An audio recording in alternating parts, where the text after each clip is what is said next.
It's July, then comes August. Time flies, isn't it? But there is something that is changing just as fast. Our world.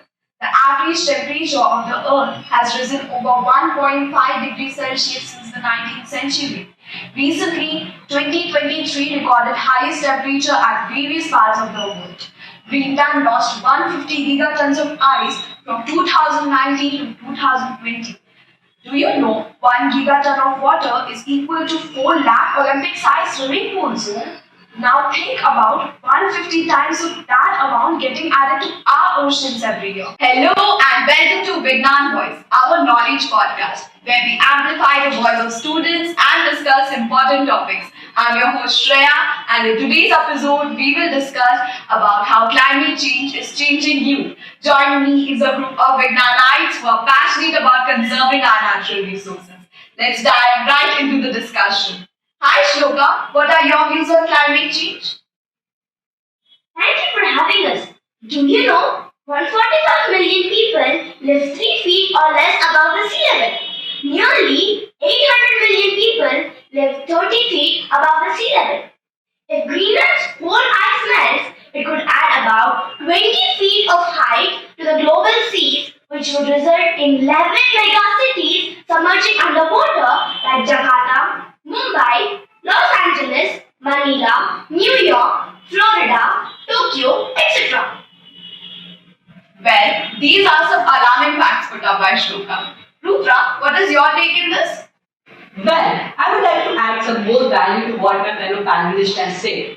You may not be living in these cities, but do you like coffee? Yes. The climate change makes you pay more for coffee. The rising temperature is putting your coffee cup at risk. Price of coffee has risen by 20% in recent years. The reason being is coffee has grown across 50 countries in Asia, Africa, North America, South America, and the Caribbean. In this case, 9 out of 10 farmers are saying that they're experiencing heat waves, whereas 3 out of 4 farmers are saying they're experiencing droughts.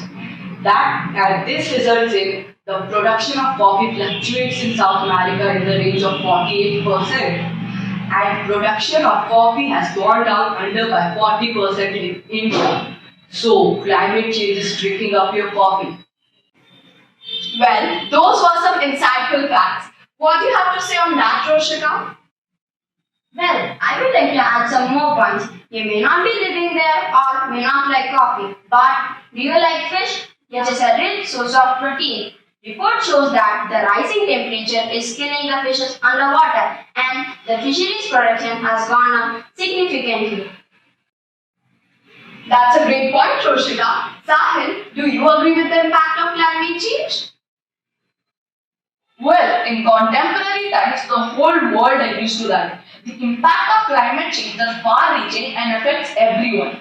It's crucial for us as students to understand the urgency and take action to protect and preserve our environment. Absolutely. So, what are some ways students can contribute and protect the environment? One way is by following the 3 R's. They aren't my fellow mates, Roshika, Rudra and Rahul. Sorry, Sahil. But reduce, reuse and recycle. We can minimize waste by being mindful of our consumption habits, reusing items when possible, and recycling materials to reduce the strain on landfills.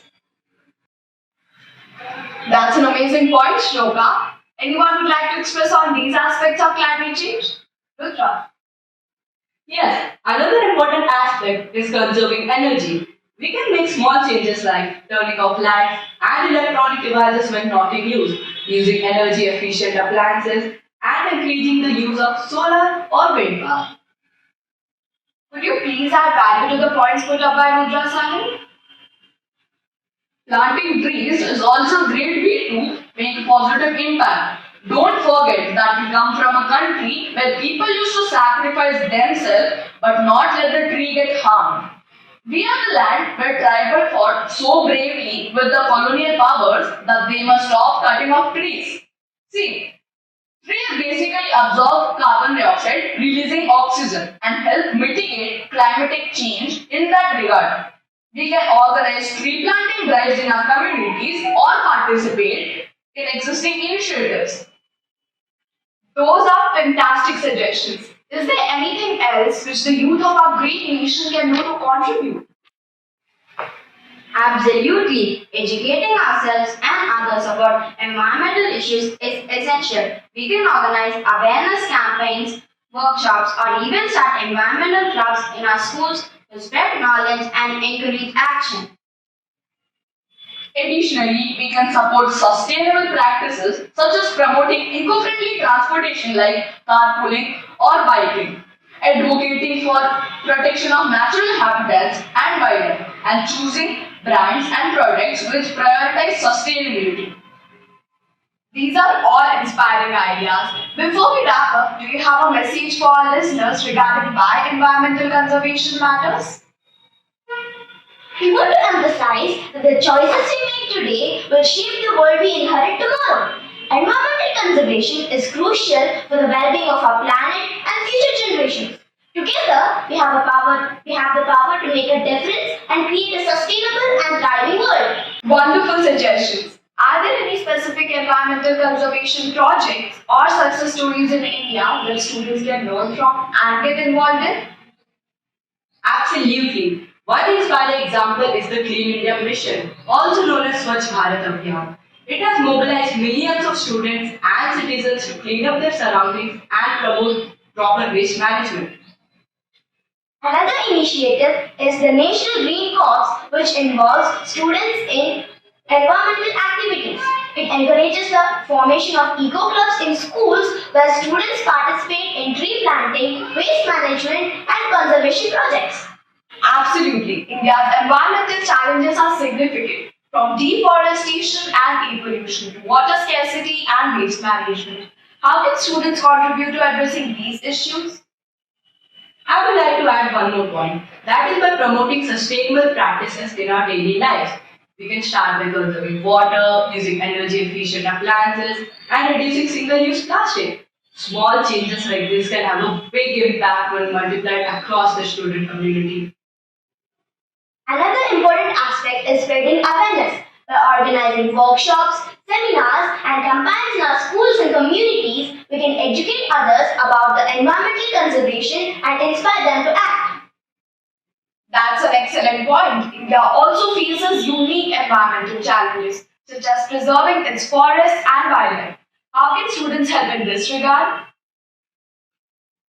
One way is by actively participating in afforestation programs and reforestation initiatives. We can organize replanting drives, collaborate with local NGOs, and work with government agencies to restore and protect our forests. Additionally, we can raise our voices in wildlife conservation. India is home to several endangered species, and students can advocate for their protection by supporting wildlife sanctuaries, volunteering in rescue efforts, and spreading awareness about the importance of biodiversity. Those are fantastic examples. Before we conclude, do you have any final thoughts or messages for our listeners regarding why environmental conservation matters? Of course, we also want to emphasize that the future of our planet lies in our hands. As students, we have the power to create a positive change. Let's come together, educate ourselves, and take action to protect India's environment for future generations. Well said, everyone. Thank you for sharing your insights and inspiring our listeners to take part in environmental conservation efforts in India. Friends, we are the first generation to feel the impact of climate change and the last generation that can do something about it. The climate emergency is a race we are losing, but it is a race we can win. A nation that destroys its soil destroys itself. That concludes our discussion on environmental conservation efforts in India. Remember, each of us will contribute to a sustainable future. So let's act, make conscious choices, and protect our planet. Join us again for another engaging episode on Voice of Vignan, a podcast where we adopt the ideas of ignited minds. Do you still think that climate change is not affecting you personally? Well, all we can say is repeat the podcast again and again until you see the point. Alright then, we will be back with another insightful issue to discuss upon. Till then, keep spreading happiness and positivity.